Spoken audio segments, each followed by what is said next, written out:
Au décès de mon grand-père vétéran, mes parents ont hérité de son argent. Moi, je n'ai eu que sa vieille voiture. Son GPS n'affichait qu'une adresse enregistrée, maison. Curieux, j'ai suivi l'itinéraire. La route m'a mené à un domaine de montagne où un majordome m'attendait au portail. Je n'ai hérité que de la vieille voiture de mon grand-père et je ne m'attendais pas à ce que l'adresse domicile de son GPS révèle son domaine secret. Après le décès de mon grand-père vétéran, il a laissé tout son argent à mes parents. Tout ce que j'ai eu, c'est sa vieille voiture. Le GPS avait une adresse enregistrée nommée domicile. J'ai pensé qu'il avait juste oublié de l'effacer. Curieuse, je l'ai suivi. La route m'a mené à un domaine à la montagne. Un majordome attendait au portail. Je m'appelle le commandant Alisae, Navy SEAL des États-Unis. Et le jour où mon grand-père a été enterré, j'ai réalisé que je n'avais rien hérité d'autre qu'une voiture d'occasion et une question qui m'empêchait de dormir. Les funérailles étaient terminées depuis des heures. Les gens avaient cessé de pleurer, commencé à faire des commérages et étaient rentrés chez eux pour manger. Seul moi suis resté près de sa tombe, toujours dans mon uniforme de service blanc, le vent de Caroline du Nord tirant sur mes rubans. Mes parents se tenaient à quelques mètres de là, se disputant déjà doucement au sujet de la paperasse à remplir pour la succession. Même le chagrin avait un prix dans notre famille. Grand-père, le colonel Edouard Hay, retraité de la Navy, avait vécu ses dernières années dans une petite maison près de Wilmington. Il ne parlait jamais beaucoup de son service. Il n'aimait pas l'attention, les médailles ou la politique. Ce qu'il aimait, c'était le silence, pêcher à l'aube et m'apprendre à réparer des moteurs quand j'étais petite. Je n'avais jamais compris pourquoi jusqu'à aujourd'hui. La lecture de son testament a eu lieu le lendemain matin dans un cabinet d'avocat du centre-ville. L'air sentait le vieux papier et le désinfectant au citron. Ma mère portait des perles noires. Mon père, un costume sombre avec ce sourire qu'il utilisait sur chaque photo de promotion. Quand l'avocat s'est éclairci la gorge, j'ai pu voir que tout le monde s'attendait à un simple partage d'argent. Grand-père n'avait plus de femme et un seul enfant, mon père. L'avocat a commencé, à mon fils Richard et à sa femme Margaret, je laisse tous les comptes d'épargne, obligations et propriétés immobilières. La main de mon père a serré celle de ma mère. J'ai vu leurs épaules se détendre comme s'ils avaient retenu leur souffle pendant des années. Puis vint la phrase qui a tout changé. À ma petite fille, le commandant Alisae, je laisse ma Chevy Impala de 1998 rangée dans mon garage. C'était tout. Aucune explication, aucune note. L'avocat a fermé le dossier. Mon père a souri poliment, mais je l'ai capté. L'éclair de satisfaction. Maman s'est penchée vers lui et a chuchoté, « Eh bien, voilà qui est réglé. » Je me suis levé, « Y a-t-il autre chose ?» L'avocat a secoué la tête. « C'est tout, commandant. » Il a été très clair. Dehors, la lumière du soleil frappait mon uniforme si fort que j'avais l'impression que la chaleur traversait le tissu. Mon père s'est approché de moi, son eau de colonne était forte. « Ne le prends pas personnellement, » a-t-il dit. Ton père était sentimental. Cette vieille voiture signifiait probablement quelque chose pour lui. Tu peux la vendre si tu veux. Je n'ai pas répondu. Il a continué à parler. Il ne comprenait rien aux finances. Je gérais tout ça pour lui. C'est bien qu'il m'ait confié les vrais actifs. Tu as ta carrière dans la Navy. Ce n'est pas ton problème. Il m'a tapoté l'épaule comme un patron qui termine une réunion. J'ai failli saluer par habitude, puis je me suis retenu. Ce soir-là, j'ai conduit jusqu'à la maison de grand-père. Elle était encore imprégnée de la faible odeur de tabac et d'huile de moteur. Ses outils étaient accrochés soigneusement au mur, chacun étiqueté de son écriture. L'Impala reposait sous une bâche poussiéreuse dans le garage. La peinture était décolorée mais la carrosserie était propre. Quand j'ai retiré la housse, j'ai ressenti quelque chose entre un frisson et un souvenir. Je m'étais assis sur ce siège passager une fois quand j'avais 12 ans, tenant une lampe de poche pendant que grand-père remplaçait le fusible de la radio. Il m'avait dit, une voiture, ce n'est que du métal, ma grande.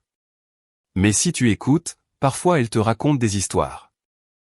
J'ai tourné la clé. Le moteur a toussé, puis a ronronné doucement. Grand-père l'avait bien entretenu.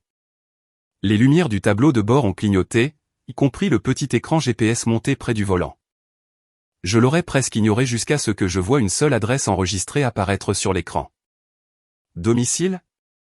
Ce mot a pulsé une fois comme un battement de cœur. J'ai froncé les sourcils.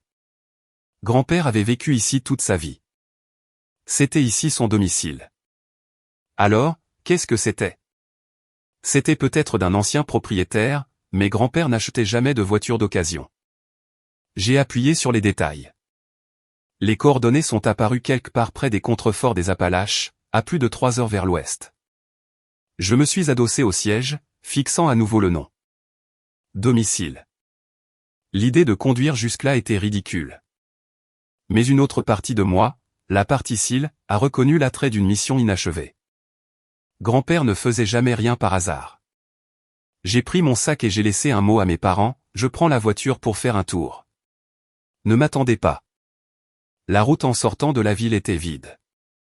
L'Impala avançait avec régularité, avec cette grâce lente qu'avaient les vieilles voitures avant que tout ne devienne numérique. Les chansons country allaient et venaient à la radio.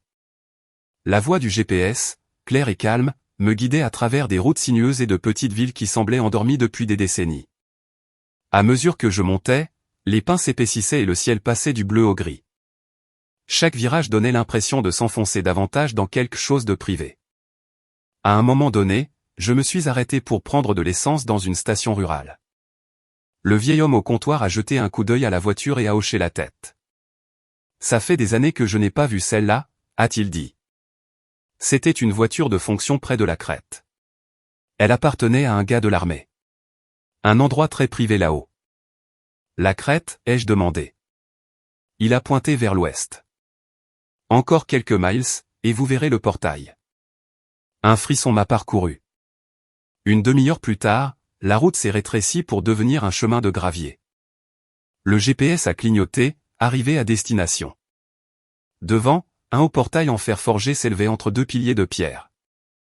Au-delà, caché derrière les arbres, je pouvais juste distinguer la silhouette d'une grande maison ou de quelque chose de plus grand.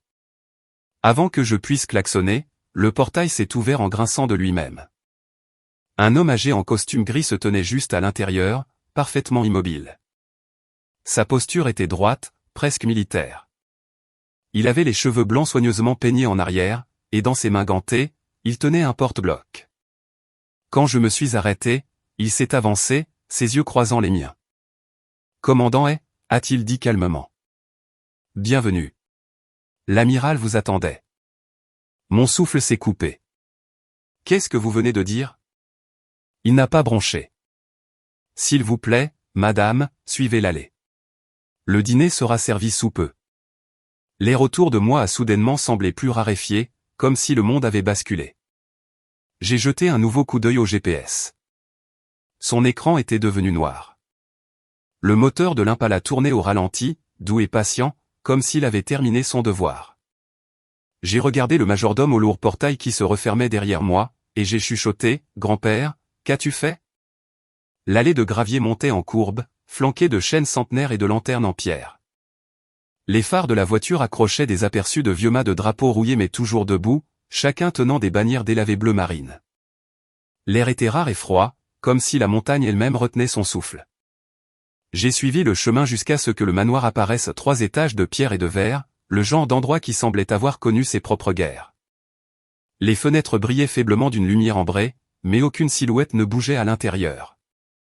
Tout semblait arrangé, précis, dans l'attente. Quand je me suis garé dans l'allée circulaire, le majordome se tenait déjà près de la porte. Il ne m'avait pas suivi en courant. C'était comme s'il était simplement apparu. « Madame, a-t-il dit en ouvrant ma portière. Vous devez être fatiguée par votre trajet. » Je suis sorti lentement, scrutant les lieux. « Vous avez dit que l'amiral m'attendait. De qui parliez-vous » Il m'a regardé avec des yeux qui n'étaient ni confus ni fuyants, juste calmes. « De votre grand-père, madame. » Il a laissé des instructions, très précises. « Mon grand-père est mort. » Il a hoché la tête une fois. « Oui, commandant. C'est pour cela que j'attendais. » À l'intérieur, la maison sentait légèrement le cèdre et le vieux cuir. L'entrée était bordée de photographies encadrées, d'unités militaires, d'équipages de sous-marins, de portraits officiels en noir et blanc. Mes bottes résonnaient sur le sol en marbre. Le majordome marchait devant, son rythme lent et digne. Je m'appelle Monsieur Clark. J'ai servi sous les ordres de votre grand-père pendant le déploiement dans le Golfe. Après sa retraite, j'ai géré cette propriété pour lui.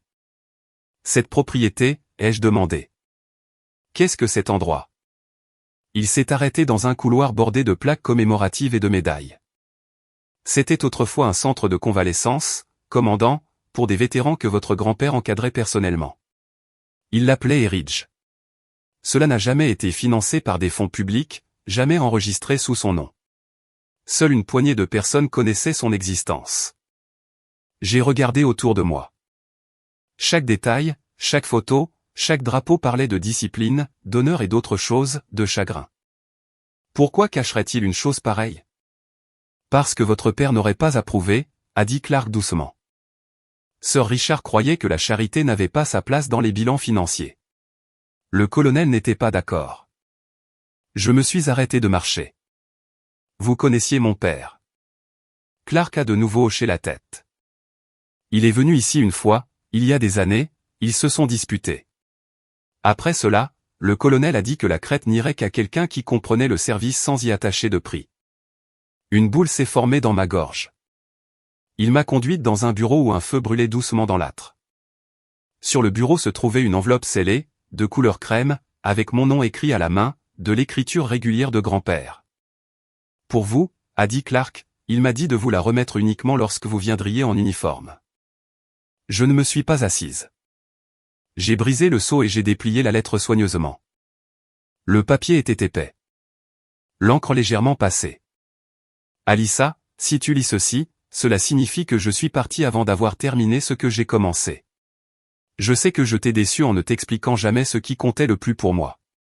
Cet endroit, Eridge, est mon véritable héritage. C'est un refuge pour ceux que le système a oubliés. Je l'ai construit après avoir perdu trop de mes hommes à cause du silence, des pilules, du genre de douleur que les médailles ne peuvent pas réparer. Ton père n'y a jamais cru. Il voyait de la faiblesse là où je voyais du devoir. Je ne l'ai pas blâmé. Il est le produit d'un monde qui mesure le succès en signes de dollars, pas en vie changée. Mais toi, Alyssa, tu as choisi le service. Tu n'as pas fui la difficulté. Tu l'as portée. C'est pourquoi la crête t'appartient maintenant.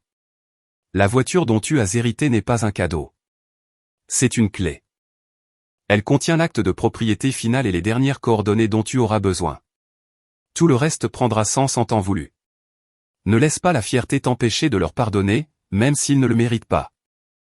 J'ai appris trop tard que la famille est le commandement le plus difficile que tu auras jamais à assumer. Grand-père. Les mots se sont brouillés pendant que je lisais. Je n'étais pas du genre à pleurer facilement, le camp d'entraînement m'avait guéri de ça, mais mes mains tremblaient quand même. J'ai plié la lettre, je l'ai replacée dans l'enveloppe et j'ai levé les yeux. Il a construit tout ça pour eux. Clark a hoché la tête. Oui, madame. Les hommes que vous voyez sur ces photos ont vécu ici, se sont entraînés ici, ont guéri ici, jusqu'à ce que les fonds s'épuisent. Après que votre père a fermé ses comptes, le colonel a vendu ses médailles pour garder la lumière allumée. Quelque chose s'est tordu en moi, de la colère, de la fierté, de la culpabilité, le tout mélangé. Pourquoi ne me l'a-t-il pas dit? Il disait que vous aviez votre propre mission. Il voulait que vous gagniez d'abord votre paix. J'ai regardé le feu. Il n'a jamais dit un mot, pas une seule fois. Il n'en avait pas besoin, a dit Clark. Il était convaincu que vous viendriez le moment venu. J'ai marché vers un meuble rempli de dossiers soigneusement organisés, de notes de cas, de dossiers médicaux, de lettres de gratitude d'hommes dont je reconnaissais les noms sur les mémoriaux militaires. Certains étaient marqués décédés, d'autres disaient simplement guéris. Chaque feuille portait les initiales de mon grand-père. Clark se tenait derrière moi, silencieux. Finalement, il a dit, la propriété appartient toujours à la fondation qu'il a créée, mais il a laissé une procuration au propriétaire du véhicule, sa vieille voiture. Ce qui veut dire vous. J'ai expiré lentement. Donc, ce n'est pas juste une échappatoire d'héritage. Non, madame. C'est un ordre. Dehors, le vent bruissait dans les arbres. La maison a grincé comme un vieux navire se souvenant de ses s'éclaircit la gorge voyage. Je me suis tourné vers Clark. Y a-t-il quelqu'un d'autre ici? Seulement le personnel d'entretien. Le dernier résident vétéran est parti il y a 2 ans. Il a hésité, mais l'un d'eux, le docteur Miller, vit toujours à proximité. Il vient tous les dimanches. Vous voudrez peut-être lui parler. J'ai hoché la tête. Demain. Clark a incliné la tête. Je vais faire préparer une chambre pour vous, commandant. Je suis resté près du feu après son départ, regardant dans les flammes jusqu'à ce qu'elles se fondent dans les reflets de ma mémoire. Les mains rugueuses de grand-père réparant cette voiture, son rire discret, son refus de parler de certaines années. Il avait laissé sa fortune à mes parents, mais sa foi en moi, et d'une certaine manière, cela les blessait plus que de perdre l'argent n'aurait jamais pu le faire. J'ai marché jusqu'à la fenêtre. La lune était suspendue au-dessus des montagnes, pâle et distante. De là, la vallée en contrebas ressemblait à un océan d'ombre. J'ai pensé aux hommes qui étaient venus ici briser, qui avaient marché dans ces mêmes couloirs, cherchant une raison de vivre un jour de plus. J'ai pensé à grand-père, seul à son bureau, stylo en main, écrivant cette lettre. Quelque part entre le silence de cette maison et le poids de ces mots, j'ai pris une décision. Je n'allais pas vendre cet endroit. Ni maintenant, ni jamais. Le GPS de la voiture m'avait mené à un secret, mais peut-être aussi à quelque chose qui m'avait manqué toute ma vie. Avant d'aller me coucher, j'ai enlevé ma veste d'uniforme et je l'ai posée soigneusement sur la chaise. L'étiquette avec le nom et a accroché la lumière du feu. Mission acceptée, monsieur, ai-je chuchoté. Et pour la première fois depuis ses funérailles, j'ai eu l'impression que grand-père pouvait m'entendre. Le matin est arrivé enveloppé de brouillard. La crête semblait différente à la lumière du jour, moins mystérieuse, plus humaine. Je me tenais sur la terrasse, une tasse de café réchauffant mes mains, regardant la brume glisser à travers les pins comme des fantômes errants. Quelque part en bas de la pente, je pouvais entendre de l'eau. Le monde sentait la pluie et les vieilles feuilles. Monsieur Clark m'a rejointe, silencieusement, se déplaçant avec la précision de quelqu'un qui avait autrefois servi en uniforme. Il portait un fin dossier. Le docteur Miller sera là à midi, commandant, a-t-il dit. Il a insisté pour apporter quelque chose que votre grand-père voulait que vous voyiez. Merci, ai-je répondu. Étage M. Clark, laissez tomber le commandant. Juste Alyssa suffira. Il a souri faiblement. Comme vous voudrez, Alyssa. Mais vous devez savoir qu'ici, on vous appelle toujours par votre grade. Le colonel parlait souvent de vous. Je me suis tourné vers lui. Ah bon? Clark a hoché la tête. Il disait que vous aviez sa patience et le côté têtu de votre père. Une combinaison dangereuse. Ça m'a fait rire doucement. Ça me semble plutôt exact. Il m'a laissé errer dans la maison. Je me suis déplacé dans des couloirs maintenant baignés de lumière. Les photos que j'avais manquées la nuit précédente sont devenues claires.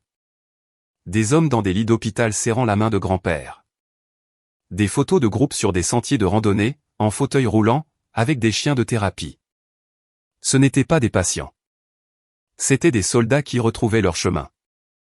Le bureau était tel que je l'avais laissé, bien rangé, chaleureux, sentant encore légèrement la fumée de cigare. Je me suis assise au bureau à nouveau, j'ai relu la lettre, plus lentement cette fois. Ne laisse pas la fierté t'empêcher de leur pardonner même s'ils ne le méritent pas. C'était le genre de phrase que seul quelqu'un proche de la mort pouvait écrire. Simple, lourde, impossible. J'ai sorti un petit carnet de la poche de mon uniforme et j'ai écrit 3 questions. Pourquoi cacher le projet? Pourquoi me le faire hériter via la voiture? Qui essaie-t-il de protéger? Je n'avais pas encore de réponse, mais la discipline de les écrire m'a calmé. Grand-père avait coutume de dire, chaque mission commence avec de la clarté, pas avec de l'émotion. Vers midi, un bruit a rompu le calme. Un moteur grimpant la colline. Je suis sorti alors qu'un pick-up poussiéreux s'arrêtait près du porche. Un homme en est sorti peut-être au milieu de la soixantaine, avec de larges épaules et une jambe en moins. Sa prothèse cliquetait doucement sur les marches en pierre. Il m'a vu et a souri. Eh bien, que je sois damné. Le commandant en personne. Docteur Miller. Juste Miller, c'est très bien. Je ne suis plus médecin depuis que la VA a décidé que les réductions budgétaires guérissaient le SSPT. Nous nous sommes serrés la main. Sa poigne était ferme, mais ses yeux étaient gentils. Il a regardé le domaine avec quelque chose entre la nostalgie et le chagrin. Ça n'a pas beaucoup changé, a-t-il murmuré. Le vieil homme entretenait cet endroit comme une église. Vous connaissiez bien mon grand-père. J'ai vécu ici pendant 4 ans, a-t-il dit. Je suis arrivé prêt à me tirer une balle. Il m'a obligé à construire le jardin à la place. Il m'a dit que les mauvaises herbes n'étaient que des fleurs qui refusaient de suivre les ordres. J'ai souri malgré moi. Ça lui ressemblait exactement. Miller a tapoté sa poche. Il vous a laissé ça. Il m'a tendu une petite clé USB scellée dans un sac étanche. Il m'a dit que vous sauriez quand la brancher. J'ai froncé les sourcils. A-t-il dit ce qu'il y a dessus? Il a secoué la tête. Il m'a juste dit que ça remettrait les choses en ordre. On ne discute pas avec un colonel à propos de conclure les choses. Nous nous sommes assis sur les marches du porche en regardant la vallée. Il m'a raconté des histoires comment grand-père réveillait les hommes à l'aube pour l'entraînement physique. Comment il leur apprenait à préparer le petit déjeuner ensemble, car partager la nourriture reconstruit la confiance plus vite que la thérapie. Comment certains n'ont pas pu le supporter. Comment d'autres ont trouvé de nouvelles vies grâce à cela. Il était dur, a dit Miller, mais pas méchant. On pouvait sentir la différence. J'ai demandé, savez-vous pourquoi mon père a coupé le financement? Miller a expiré longuement et lentement. L'argent, la réputation, la même vieille histoire. Le colonel a utilisé sa propre pension pour faire tourner cet endroit. Quand les comptes bancaires sont devenus bas, votre père a fermé les lignes de crédit, en disant, fini de jouer les cœurs saignants en point. Ma mâchoire s'est crispée. Je vois. Miller m'a regardé. Ce n'était pas un mauvais homme, Alyssa. Juste aveugle. Le colonel ne l'a jamais détesté pour ça. Il avait pitié de lui.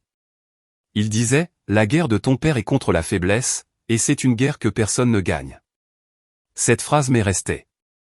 Plus tard, à l'intérieur, j'ai inséré la clé USB dans l'ordinateur du bureau. Des fichiers sont apparus instantanément et des dossiers étiquetés Projet Ridge, archives des vétérans. Chaque dossier contenait des noms, des âges, des historiques de service et des notes personnelles écrites de la main de grand-père. Tout en bas, un fichier se démarquait, compteur et .pdf. Je l'ai ouvert et je me suis figé. C'était un grand livre détaillé des transferts financiers provenant des comptes privés de grand-père. Plusieurs gros retraits étaient marqués interceptés. Le signataire bancaire correspondait au nom de mon père. Un message de grand-père y était joint. Si ceci te parvient, Alyssa, cela signifie que j'ai échoué à me réconcilier avec mon fils. Ne cherche pas à te venger, cherche la vérité. Les chiffres te diront pourquoi il craignait la crête. Mon pouls a ralenti. Les chiffres racontaient une histoire de prêts, de transferts non approuvés et de frais de consultation qui avaient drainé près d'un demi-million de dollars du projet sur 10 ans. Le tout discrètement validé par l'homme qui vivait maintenant dans la maison que mon grand-père appelait autrefois chez lui. J'ai fermé le fichier, mes mains étaient stables, mais j'avais l'estomac noué. Grand-père ne m'avait pas laissé la voiture par pitié. Il me l'avait laissée parce qu'il savait que mes parents ne regarderaient jamais à l'intérieur. Il y avait caché des preuves. Cette nuit-là, alors que l'air de la montagne se rafraîchissait, j'ai trouvé Clark dans la cuisine. « Monsieur Clark, ai-je dit, où gardait-il les papiers du véhicule ?» « Dans le bureau du garage », a-t-il répondu. « Pourquoi ?»« Parce que je pense que l'Impala est plus qu'une simple voiture. » Il a hoché la tête, sans surprise. Il a dit la même chose. Ensemble, nous avons marché jusqu'au garage. L'Impala était assise là, silencieusement, sa peinture terne sous les lumières du plafond. J'ai passé une main sur le capot, j'ai ouvert la boîte à gants et j'y ai trouvé une enveloppe collée à l'intérieur. Mon nom, encore. À l'intérieur, il y avait une seule clé et une autre note. Alyssa, si tu as trouvé ça, ça veut dire que tu es proche. Regarde sous le siège du conducteur. Certaines vérités appartiennent à ceux qui peuvent les porter avec honneur. Je me suis accroupi, j'ai déboulonné le panneau du siège et j'ai trouvé une boîte métallique cachée. La clé rentrait parfaitement. À l'intérieur se trouvaient deux choses, une épaisse pile de documents et les plaques d'identité de grand-père.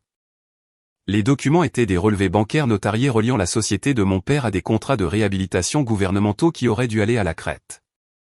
Il les avait détournés vers des entreprises privées pour faire du profit. La Crète avait été affamée pour que son empire puisse croître. J'ai fixé ces pages jusqu'à ce que ma vue se brouille. Puis j'ai fermé la boîte, je l'ai verrouillée et j'ai murmuré au garage vide, « Tu m'as fait confiance avec ça, n'est-ce pas, vieil homme ?» Quand je suis retourné à la maison, je n'ai pas dormi. Je me suis assise près de la fenêtre, regardant les étoiles s'effacer dans l'aube grise, pensant au devoir, à la famille et à ce à quoi la vengeance devrait ressembler pour quelqu'un qui avait porté l'uniforme. Une partie de moi voulait confronter mon père immédiatement, l'obliger à faire face à chaque chiffre et à chaque mensonge. Mais une autre partie, la partie que grand-père avait entraînée, savait que ce n'était pas le moment. Le timing était une tactique, pas une émotion. Au lever du soleil, j'ai ressorti la lettre, traçant ces mots avec mon pouce.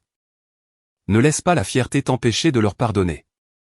Je ne savais pas encore si le pardon était possible, mais je savais que cette vérité avait un poids, et j'avais été choisi pour la porter. Demain, je les inviterai ici, non pas pour me battre, mais pour qu'ils voient ce à quoi ils avaient tourné le dos. Pour l'instant, la Crète était à moi, et pour la première fois, j'ai compris ce que signifiait vraiment l'héritage. Le lendemain matin, la lumière du soleil a finalement percé le brouillard, déversant de l'or sur la crête de la montagne comme une bénédiction silencieuse. La maison ressemblait moins à un fantôme d'une autre vie, et plus à ce qu'elle était vraiment, une maison construite pour que les personnes brisées puissent recommencer. Je me suis réveillé tôt, toujours en pantalon d'uniforme et en t-shirt marine, et je suis allé courir sur l'ancienne piste d'entraînement derrière le domaine. Le chemin de gravier était envahi par la végétation, mais son rythme m'était familier, comme les exercices matinaux que grand-père me faisait faire avant le lever du soleil quand j'étais enfant. La discipline, disait-il, est l'épine dorsale de la liberté. Je ne l'avais pas compris à l'époque. Maintenant, si. Quand je suis rentré, Clark était déjà réveillé, polissant l'argenterie dans la salle à manger comme si rien au monde ne pourrait jamais être en désordre. « Le petit déjeuner est prêt, commandant » a-t-il dit. « Flocons d'avoine et œufs, la recette du colonel. »« Clark » ai-je dit en souriant.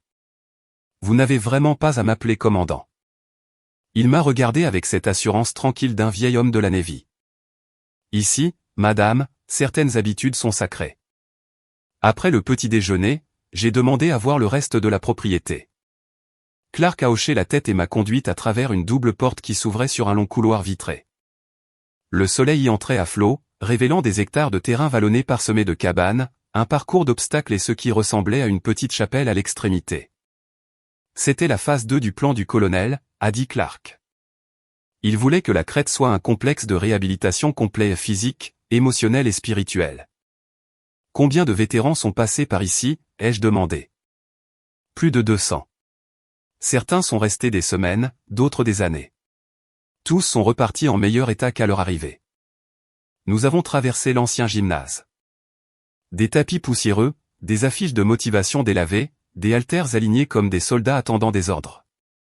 Sur le mur, une citation écrite de l'écriture de grand-père, « Nous ne guérissons pas en oubliant la guerre, mais en nous rappelant pourquoi nous l'avons menée. » Je m'y suis attardé un long moment. Clark, ai-je demandé doucement, a-t-il jamais dit ce qu'il voulait que je fasse de cet endroit? Il a hésité. Il a dit, seulement ceci, elle le saura. J'ai regardé le gymnase vide, le plancher usé, le silence qui semblait encore vivant. Peut-être que je le savais. Plus tard dans l'après-midi, Miller est revenu. Il avait l'air plus alerte, comme si le fait d'être ici comblait quelque chose en lui. Il portait un vieux registre relié en cuir et l'a posé sur le bureau dans la salle d'études. « J'ai trouvé ça dans la remise », a-t-il dit. Le colonel consignait chaque don, chaque nom, chaque dollar dépensé. J'ai pensé que vous le voudriez. J'ai feuilleté page après page, j'ai vu des entrées écrites de l'écriture soignée de grand-père, des fonds utilisés pour payer la thérapie, le logement et les fournitures, mais vers la fin, l'écriture changeait, les dates se chevauchaient. De gros retraits apparaissaient sous une nouvelle écriture, celle de mon père. Vous voyez ça, a pointé Miller. Il a commencé à rationaliser les comptes, c'est comme ça qu'il l'a formulé. Le colonel ne l'a jamais confronté directement, mais il a commencé à retirer son propre argent pour compenser ce qui manquait. Donc mon père saignait le projet à blanc tout en faisant semblant de le gérer, ai-je dit d'un ton neutre. Plus ou moins. Mais il n'a pas compris quelque chose, a répondu Miller. Le colonel n'a pas construit la Crète pour impressionner les gens. Il l'a construite pour rappeler à des hommes comme moi que l'honneur ne meurt pas juste parce qu'on s'effondre. Miller s'est levé en ajustant sa prothèse. Vous pouvez encore sauver cet endroit, Alyssa. Vous portez l'uniforme. Les gens écoutent ça. J'ai secoué la tête. Ils n'écoutent pas les uniformes. Ils écoutent les histoires. L'histoire de grand-père mérite d'être entendue. Il a souri, las mais fier. Alors racontez-la. Après son départ, je me suis assise près de la fenêtre avec la lettre de grand-père et le registre côte à côte. La vérité et la trahison sur le même bureau. Et j'ai réalisé que la vengeance n'était pas une question de punition. C'était une question de révélation, de montrer au monde ce qui comptait vraiment. J'ai pris une décision. J'allais inviter mes parents ici. Non pas pour les humilier, mais pour les confronter à ce qu'ils avaient enterré littéralement et moralement. Le lendemain, j'ai appelé mon père. Il a répondu après 3 sonneries. Sa voix était brève, professionnelle, comme s'il prenait un appel d'affaires. Alyssa, je me demandais quand tu reviendrais de ton petit voyage. Papa, il faut qu'on parle, ai-je dit calmement. Il s'agit de grand-père. Il a ricané. Ma chérie, nous avons déjà réglé tout ça. Ne le faisons pas. Ce n'est pas une question d'argent, les jeux coupés. Il s'agit de ce qu'il a laissé derrière lui à la crête. Un silence. Puis, la crête. Sa voix s'est durcie. Cet endroit est fini. Rends-toi service. Vends-le. Passe à autre chose. Je ne peux pas faire ça. Pourquoi pas? Parce que ce n'est pas juste une propriété, papa. C'est une preuve. Une preuve de quoi? Que tu as volé la mission de ton propre père. Le silence à l'autre bout s'est étiré jusqu'à ce que je puisse entendre sa respiration changer. Quand il a repris la parole, le ton poli avait disparu. Fais attention, Alyssa. Tu ne sais pas de quoi tu parles. Oh que si, ai-je dit. J'ai trouvé ses registres. J'ai trouvé les dossiers. Et j'ai trouvé sa lettre. Tu devrais venir ici, voir par toi-même. Il a raccroché sans dire un mot. J'ai posé le téléphone lentement en expirant. Clark regardait depuis l'embrasure de la porte. Il viendra, ai-je dit. Oui, a répondu Clark. Et il ne viendra pas seul. Cette nuit-là, le tonnerre a grondé dans la vallée. Je n'arrivais pas à dormir, alors je suis sorti, laissant la pluie tremper mon t-shirt. L'orage me semblait purificateur, nécessaire. Je suis resté là, les yeux fermés, entendant la voix de grand-père dans mes souvenirs, un soldat ne se bat pas pour se venger, Alyssa. Elle se bat pour ce qui est juste. Le lendemain matin, Clark est venu dans ma chambre avec une enveloppe. Ceci est arrivé par coursier, à votre attention. À l'intérieur, il y avait un court message dactylographié de mon père. Nous serons là dimanche. Ta mère insiste pour venir aussi. Apporte tout ce que tu prétends avoir trouvé. Nous réglerons ça face à face. J'ai plié la note soigneusement. Bien, ai-je dit. Il est temps qu'il voie ce qu'il a construit. Le dimanche est arrivé plus vite que je ne m'y attendais. Clark a aidé à préparer la salle à manger à nappe blanche, argenterie brillante, bougies allumées. Cela ressemblait moins à une confrontation et plus à un mémorial. J'ai choisi de porter ma tenue de cérémonie blanche, pas pour eux, mais pour grand-père. À l'approche de 18 h, j'ai entendu des pneus sur le gravier. Un SUV noir s'est arrêté devant le portail. Mon père en est sorti le premier costume, cravate, expression sculptée dans le marbre. Ma mère a suivi, portant des perles, son sourire fragile. Clark leur a ouvert la porte. « Bienvenue à Eridge », a-t-il dit. Ils ont à peine hoché la tête. Les yeux de mon père ont balayé la pièce, froid et évaluateur. Eh bien, c'est nostalgique. J'ai fait un geste vers les sièges. Le dîner est prêt. Il a eu un sourire narquois. Alors, c'est comme ça qu'on fait. Une réunion de famille avec un accompagnement d'accusations. Pas des accusations, ai-je dit. La vérité. Il s'est assis, a plié sa serviette et a attendu. Ma mère nous a regardés tour à tour, mal à l'aise. Alyssa, ton père voulait seulement. Je l'ai coupé doucement. Maman, s'il te plaît, Écoute, c'est tout. Clark a servi le dîner en silence. L'orage à l'extérieur était passé, mais le tonnerre grondait encore au loin, résonnant dans la vallée comme des tirs lointains. J'ai posé le registre, la clé USB et les documents cachés sur la table. Il te faisait confiance, ai-je dit doucement. Et tu as utilisé cette confiance pour vider sa mission. La crête était censée sauver des vétérans, pas remplir tes comptes. La mâchoire de mon père s'est contractée. Tu penses savoir ce qu'il faut pour construire quelque chose de durable? Ce vieil homme a tout gaspillé pour des hommes brisés qui ne pouvaient pas s'adapter. J'ai maintenu cette famille à flot. Non, ai-je dit, il a gardé son honneur vivant. Pendant un moment, personne n'a parlé. L'horloge faisait tic-tac. Le feu crépitait. Et puis ma mère a commencé à pleurer. Je les ai regardés tous les deux et j'ai dit, il vous a pardonné, vous savez, même après tout ça. Les yeux de mon père ont scié la première fissure dans son armure. Il a écrit ça? Oui, et il m'a laissé cet endroit. Mais je ne veux pas me venger, papa. Je veux que la vérité nous survive. Il a baissé les yeux vers les papiers, les signatures, les transferts, les chiffres qu'il ne pouvait pas nier. Ses mains ont tremblé une fois avant qu'il ne les serre les poings. Le silence était plus lourd que la colère. Je me suis levé en repoussant ma chaise. Demain, j'annoncerai la réouverture de Eridge en tant que fondation de réhabilitation. Tu peux aider ou tu peux partir. À toi de choisir. Il n'a pas répondu. Quand ils sont finalement partis, l'air dans la maison a semblé plus léger. L'orage avait vraiment disparu. Clark s'est approché de moi. C'était courageux, madame. Non, ai-je dit doucement.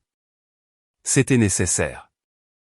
J'ai marché vers la fenêtre, regardant les feux arrière disparaître sur la route sinueuse et j'ai chuchoté, mission en cours, grand-père. La maison était de nouveau calme. Seul le faible bourdonnement du réfrigérateur et le doux tic-tac de l'horloge comptoise remplissaient l'air. Je n'avais pas beaucoup dormi depuis la confrontation. Mon esprit n'arrêtait pas de repasser le visage de mon père à cette table à manger, sa mâchoire verrouillée, sa fierté se fissurant enfin.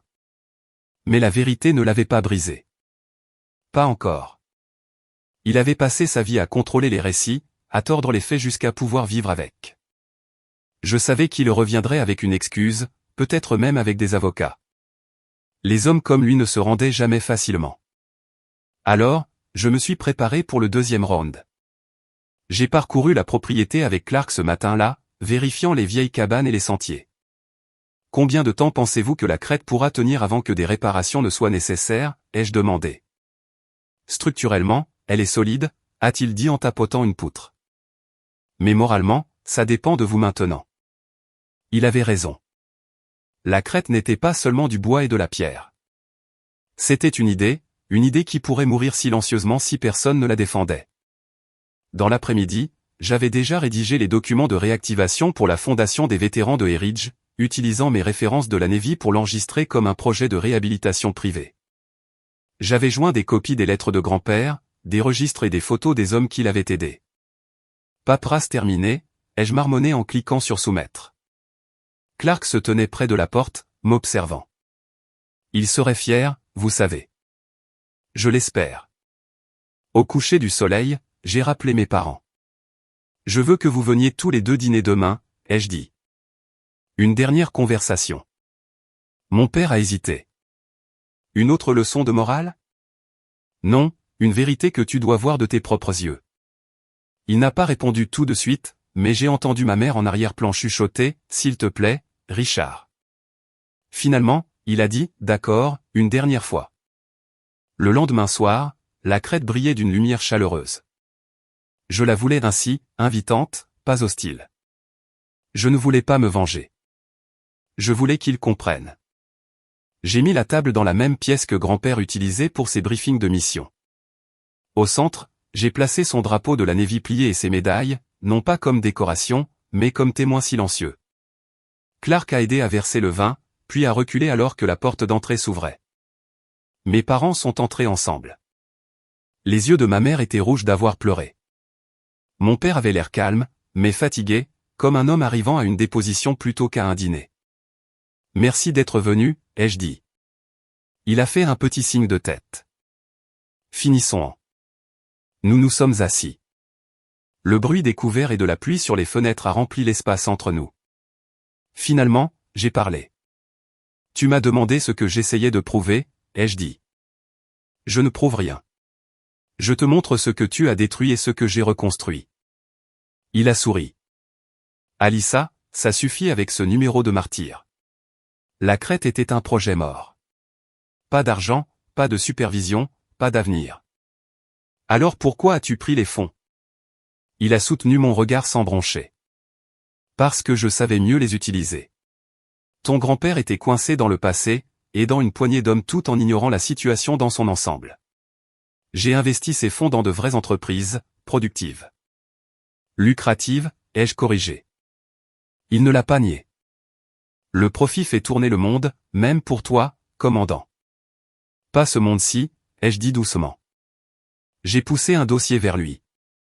À l'intérieur se trouvaient des lettres récentes, des témoignages manuscrits de vétérans qui étaient passés par la Crète, dont certains m'avaient contacté après avoir appris que je l'avais rouverte. Ils écrivaient comment ils avaient réappris à marcher, à vivre, à croire de nouveau aux gens. Ma mère en a lu une à voix haute, la voix tremblante. Il m'a fait planter des tomates jusqu'à ce que je me souvienne de l'effet que faisait la lumière du soleil. Il m'a fait rire à nouveau. Je lui dois la vie. Des larmes ont coulé sur sa joue. Il a vraiment fait tout ça? J'ai hoché la tête. Sans aucun financement. Avec sa propre pension. La voiture que j'ai reçue, c'était le dernier véhicule qu'il a utilisé pour apporter des provisions à la Crète. Celle que tu as appelée de la ferraille. La mâchoire de mon père s'est crispée. Et alors, Alyssa? Tu veux que je te supplie de me pardonner? Non, ai-je dit. Je veux que tu comprennes l'homme que tu as enterré sans jamais l'avoir connu. Pour la première fois, il a détourné le regard, ses épaules se sont affaissées, l'armure s'estompant. Il ne m'a jamais fait confiance. Il pensait que j'étais faible.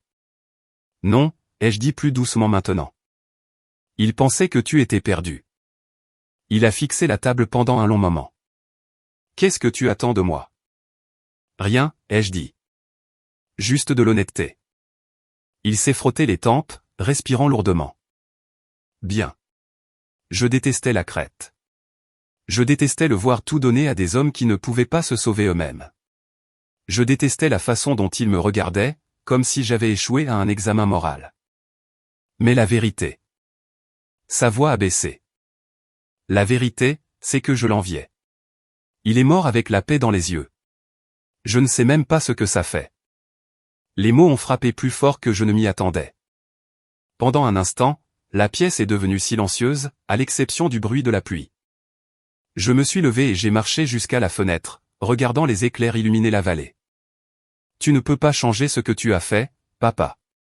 Mais tu peux choisir ce qui vient ensuite. Il a levé les yeux. Qu'est-ce que tu me demandes de faire? Aide-moi à rouvrir la Crète publiquement. Utilise ton influence pour attirer l'attention de la VA. Laisse sortir l'histoire, la vraie histoire. Il a secoué la tête lentement.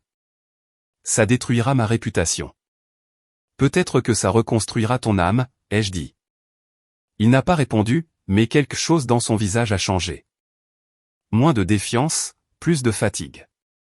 Il avait l'air plus vieux, plus petit d'une certaine façon. Ma mère a tendu la main de l'autre côté de la table, la sienne tremblant alors qu'elle touchait la sienne. Richard, a-t-elle chuchoté. S'il te plaît. Il n'a pas bougé, n'a pas parlé. Puis doucement, il a dit, je vais y réfléchir. C'était assez pour l'instant. Après leur départ, je me suis tenu près de la cheminée, la maison bourdonnant doucement derrière moi. Le majordome est entré silencieusement, portant un plateau de café. Vous avez bien fait, madame, a dit Clark. Je n'ai pas gagné, ai-je répondu. Il a souri. On ne gagne pas la paix. On la construit. J'ai regardé dans les flammes.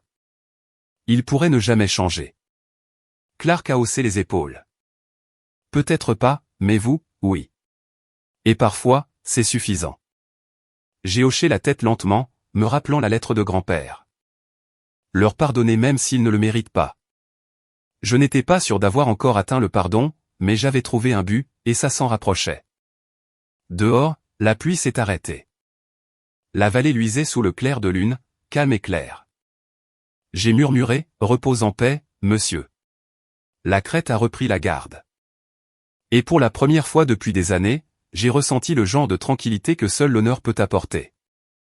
La semaine suivante est passée comme un tourbillon d'appels téléphoniques, de formulaires et d'émotions inattendues. J'avais rouvert la crête sur le papier, mais raviver son âme était une autre affaire. Je commençais chaque matin avant l'aube, courant sur les sentiers du périmètre, mémorisant chaque grincement des vieux ponts en bois et chaque carré de fleurs sauvages que grand-père avait planté lui-même.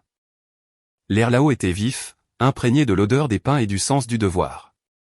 Parfois, je me surprenais à chuchoter ces vieilles cadences de marche à voix basse, à moitié par habitude, à moitié par nostalgie.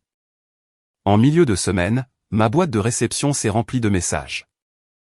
La nouvelle concernant la crête s'était répandue. Des vétérans qui y avaient séjourné autrefois, certains en fauteuil roulant, certains marchant avec des cannes, certains maintenant père et grand-père eux-mêmes écrivaient pour dire qu'ils reviendraient. Un message s'est démarqué. Commandant est, nous attendions que cet endroit se réveille. Je peux apporter des outils de menuiserie. Certains de mes gars aideront à reconstruire les cabanes. Gratuitement. Donnez-nous juste une mission à nouveau. Sergent d'état-major Miguel Torres, retraité, point. J'ai relu cette phrase, donnez-nous juste une mission à nouveau, 3 fois. C'était comme si grand-père l'avait envoyé lui-même. Quand le premier camion est arrivé ce vendredi-là, je me tenais dans la cour alors que les hommes en descendaient, certains aux cheveux gris, d'autres plus jeunes que moi. Ils regardaient la crête comme s'ils rentraient d'un long déploiement. J'ai serré chaque main.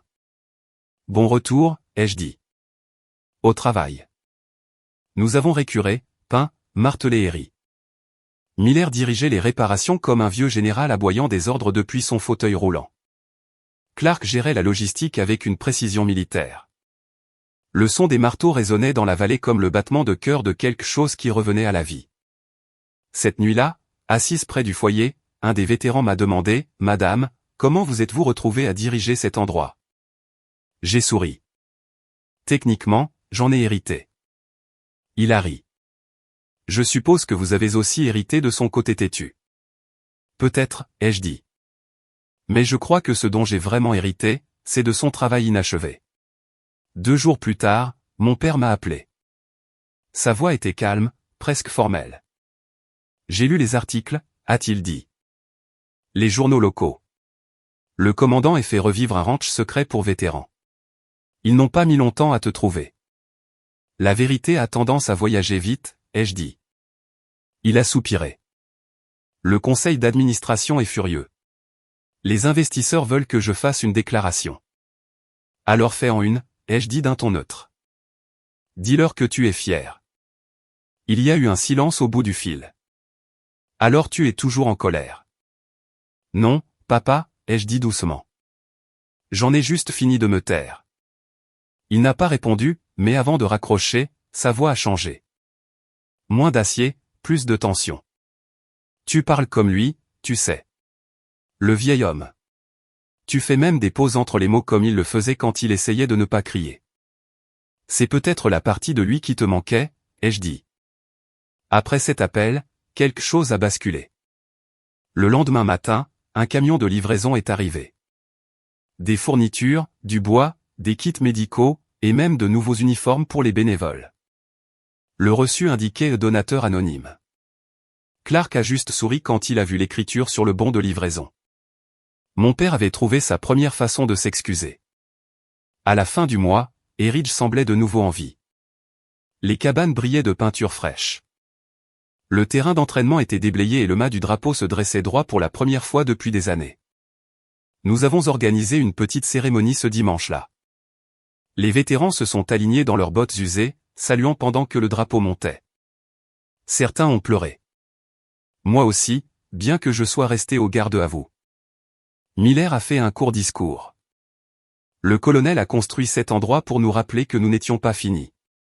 Et maintenant, grâce à sa petite fille, nous sommes sacrément sûrs de ne pas l'être. Quand les applaudissements se sont calmés, je me suis avancé. Je n'ai pas ramené la crête seule, ai-je dit. Cet endroit appartient à chaque homme et chaque femme qui a servi et qui a encore quelque chose à donner. Mon grand-père croyait que le service ne se termine pas quand on enlève l'uniforme. Il change juste de forme. Aujourd'hui, nous lui prouvons qu'il avait raison. Les hommes ont applaudi. Le drapeau a ondulé. Quelque part à cet instant, les fantômes des anciennes guerres ont semblé plus légers. Le lendemain, j'ai conduit jusqu'à Wilmington. Ma mère m'avait demandé de la voir. Elle m'a accueilli dans la vieille maison familiale avec une longue étreinte à laquelle je ne m'attendais pas. Tu lui ressembles, a-t-elle dit, les yeux brillants. Même dans ta façon de marcher. À l'intérieur, elle a versé du café et m'a fait asseoir. Ton père ne dort plus. Il n'arrête pas de lire cette lettre que tu lui as donnée, celle de ton grand-père. Je n'ai rien dit. Ce n'est pas un monstre, Alyssa, a-t-elle continué doucement. Juste un homme qui a oublié d'où il venait. Quand tu as rouvert la crête, tu le lui as rappelé. J'ai hoché la tête. Il aurait pu se joindre à nous. Il le peut toujours, a-t-elle dit. Laisse-lui du temps. L'orgueil ne guérit pas du jour au lendemain. Avant que je ne parte, elle a glissé une petite boîte en velours dans ma main. Il voulait que tu aies ça. À l'intérieur se trouvait la bague de la Navy de grand-père, celle que mon père portait lors de ses discours. Je n'ai pas dit un mot. J'ai juste hoché la tête, je l'ai glissée dans ma poche, et je suis rentré à la crête. Le soir venu, je me tenais au même endroit où la lettre de grand-père avait été lue pour la première fois, dans le bureau surplombant la vallée. Le coucher du soleil peignait tout en or et en rouge. J'ai posé la bague sur le bureau à côté du drapeau plié. Clark est entré silencieusement. Les hommes sont prêts pour l'inspection, madame. J'ai souri. Une inspection, hein? Je n'en ai pas ordonné une. Il m'a tendu un mot. C'était de Miller, griffonné au stylo à la hâte, nous avons pensé que le commandant du colonel devrait avoir cet honneur. J'ai suivi Clark dehors. Les vétérans se tenaient en formation, asymétrique, informel, parfait. Le drapeau claquait au-dessus d'eux. Miller a salué depuis son fauteuil. Pour le colonel Edouard, a-t-il dit d'une voix forte. Pour la crête, a ajouté quelqu'un. J'ai levé la main et j'ai salué, la voix assurée. Pour chacun de nous qui est rentré à la maison et qui ne savait pas quoi faire ensuite. Ils l'ont répété ensemble, un cœur rugueux qui a résonné à travers les pins. Quand la formation a été rompue, je me suis tourné vers Clark. Il aurait adoré ça. Il est là, a dit Clark simplement. Il n'est jamais vraiment parti. J'ai regardé la vallée, la dernière lumière s'estompant à l'horizon. La crête était de nouveau vivante, non pas comme un monument, mais comme une promesse. Et j'ai enfin compris la dernière leçon de grand-père. L'héritage n'est pas ce que l'on laisse derrière soi. C'est ce que l'on laisse à l'intérieur. Cette nuit-là, assise seule dans le bureau, j'ai ouvert le vieux registre une dernière fois. Sur la dernière page, sous toute l'écriture soignée, grand-père avait écrit une seule phrase inachevée. Si Alyssa trouve un jour cet endroit, dis-lui. La phrase s'arrêtait là, au milieu d'un trait. L'encre s'estompait comme si elle avait été interrompue par le temps lui-même. J'ai souri à travers mes larmes et j'ai murmuré, tu viens de le faire, grand-père. Tu viens de le faire. La maison a grincé doucement comme un soupir de contentement. Et pour la première fois depuis ses funérailles, j'ai senti la paix m'envahir. Non pas celle qui fait taire la douleur, mais celle qui l'honorait. La crête avait retrouvé son battement de cœur. Moi aussi. 3 mois plus tard, l'automne a traversé les montagnes Blue Ridge comme un murmure d'achèvement. Les feuilles sont devenues dorées, l'air s'est raréfié, et la crête s'est enfin sentie vivante, non pas hantée, mais sacrée. Chaque cabane était restaurée. Les vétérans travaillaient dans les champs, construisaient de nouvelles clôtures, riaient autour du feu de camp. Le dimanche soir, le drapeau était hissé et la sonnerie aux morts était jouée doucement dans le haut-parleur, résonnant dans la vallée. Certains hommes pleuraient ouvertement, certains saluaient, d'autres restaient simplement immobiles, la main sur le cœur. C'était le genre d'héritage que grand-père avait laissé, silencieux, constant, profondément américain. J'avais emménagé dans ces anciens quartiers, bien que je n'ai rien changé. Ses livres, ses médailles, même ses bottes sont restées exactement là où il les avait laissées. Parfois, je m'asseyais à son bureau et je l'imaginais se penchant en arrière, le cigare à la main, faisant ce petit signe de tête qu'il utilisait quand il approuvait quelque chose mais ne voulait pas le dire à voix haute. Un après-midi, Miller a roulé jusqu'à la porte de mon bureau. « Vous avez de la visite ?» a-t-il dit, souriant comme s'il savait quelque chose que j'ignorais. J'ai regardé par-dessus son épaule. Au portail se tenait un SUV noir, le même qui avait autrefois apporté de la tension et de la trahison dans cet endroit. Mes parents en sont sortis ensemble. Mon souffle s'est coupé. Ils avaient l'air différents cette fois. Les cheveux de ma mère étaient attachés en arrière, simplement, pas de perles, pas de rouge à lèvres parfait. Mon père portait un jean, une veste marron, et une expression que je ne lui avais jamais vue auparavant incertaine, presque humaine. Je suis sorti pour les rencontrer à mi-chemin sur le chemin de gravier. Je ne m'attendais pas à vous voir ici, ai-je dit doucement. Mon père a hoché la tête. Tu m'avais invité une fois. Je n'étais pas prêt à l'époque. Et maintenant? Il a regardé autour de lui, les cabanes reconstruites, les vétérans travaillant avec une fierté tranquille. Sa voix s'est légèrement brisée quand il a parlé. Maintenant, j'avais besoin de voir ce que j'ai failli détruire. Ma mère s'est avancée, pressant un journal plié dans ma main. En première page, un ancien cadre finance un centre de guérison pour vétérans. Le titre ne mentionnait pas son nom, mais l'article, si. Il avait fait un don public, admettant dans sa déclaration que Heritage avait été construite sur le courage, et non sur le profit. J'ai levé les yeux vers lui. Tu as fait ça? Il a hoché la tête une fois. C'est la seule chose que j'ai faite dernièrement qui me permette de dormir. Pendant un long moment, aucun de nous n'a parlé. Puis j'ai tendu la main. Il a hésité, puis l'a serrée, ferme mais tremblante. Venez, ai-je dit.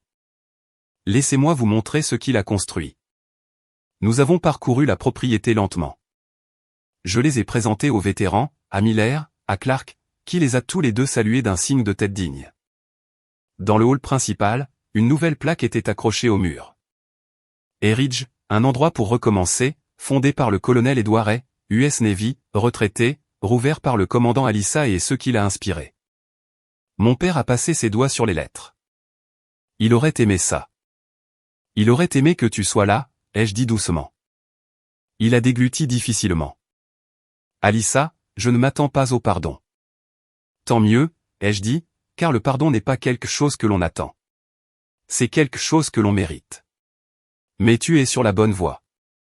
Il a hoché la tête, les yeux brillants de la première émotion honnête que j'avais vue de lui depuis des années.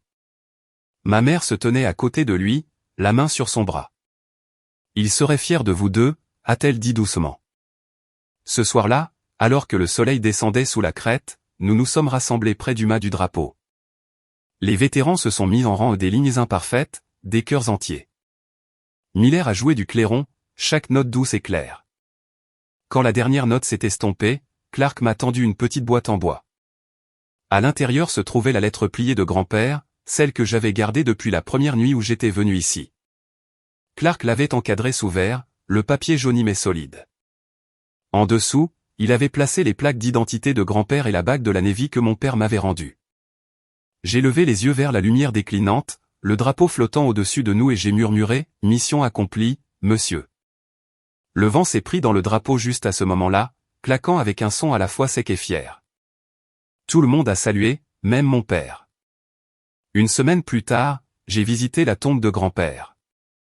C'était un petit cimetière en bordure de Wilmington, le même où nous l'avions enterré des mois auparavant. Je portais ma tenue de cérémonie blanche. L'air d'automne était vif, le ciel dégagé. Je me suis agenouillé, balayant les feuilles de la pierre tombale. Col Edward Hay, US Navy, retraité, 1929-2025. L'honneur est une mission, pas une médaille. J'ai souri. Tu as eu ta phrase, grand-père. Je suppose que nous l'avons tous les deux eue. De la poche de mon manteau, j'ai sorti la clé de l'Impala, celle qui avait déclenché tout ce voyage. Je l'ai posée doucement sur la pierre. Tu as toujours dit qu'une voiture racontait des histoires, ai-je murmuré. La tienne m'a raconté qui tu étais vraiment. J'ai posé ma main sur le marbre frais. Nous avons rouvert la crête. Les hommes sont de retour. Même papa a changé d'avis. Tu l'aimerais bien à nouveau, je crois.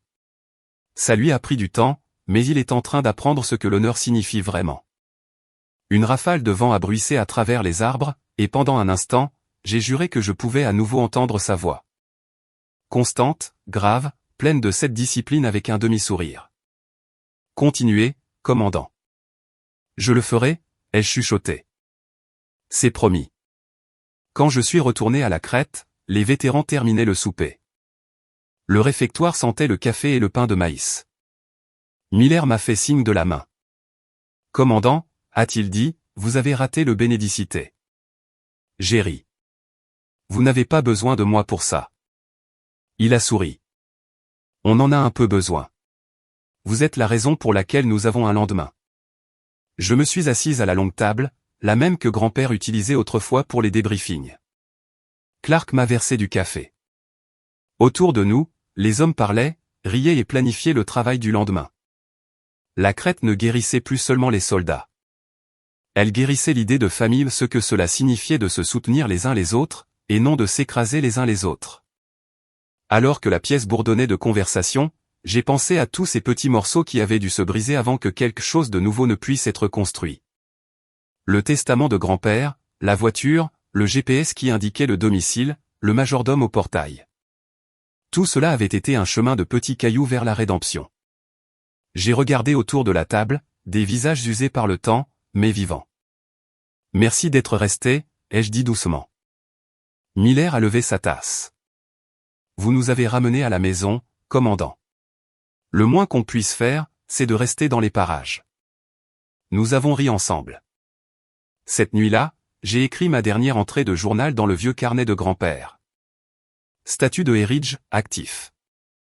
Objectif, redonner un but à ceux qui ont servi. Personnel, en croissance. Morale, inébranlable. Note personnelle, grand-père. La mission que tu as commencée ne s'est pas terminée avec toi. Elle vit dans chaque poignée de main, chaque mur reconstruit, chaque homme qui se souvient de sa valeur. Tu m'as appris que le véritable héritage n'est pas l'argent, c'est le devoir, et tu avais raison. Le service ne s'arrête jamais. Il change juste de commandement. J'ai fermé le carnet, éteint la lampe, et j'ai regardé une fois de plus par la fenêtre. Le drapeau brillait faiblement sous la veilleuse, immobile face au vent. Bonne nuit, monsieur, ai-je murmuré. Nous avons pris la garde maintenant. Et à tous ceux qui écoutent, peut-être avez-vous votre propre crête quelque part. Un rêve que vous avez enterré. Une blessure que vous avez essayé d'oublier. Ne le faites pas. Parce que parfois, ce que nous pensons avoir perdu n'attend que nous pour que nous rentrions à la maison et terminions la mission.